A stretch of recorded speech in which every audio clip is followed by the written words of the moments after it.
VLC is not only able to play videos from your computer, but it's able to act as the player for streaming content from Vimeo. Today I'm going to show you how to do this. In VLC, the first thing I'm going to do is go up to File in the menu bar, and from the drop down menu select Open Network. You'll be presented with this box asking for the video you want to stream's URL. So if we go to my web browser, where I already have a page with Vimeo open, I'm going to choose one of these videos to play at random.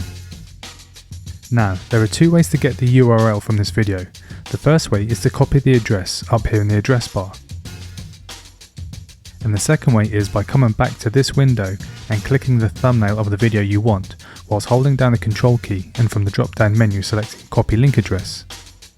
Now I have the address, I'm just going to minimize this window as we don't need it anymore and return to VLC. Next, we need to paste our address into here by clicking while holding down the Control key and from the drop down menu selecting Paste. Then hit Open. And there you have it. I can even scroll through and there is no lagging or delay. So that was how to stream Vimeo in VLC.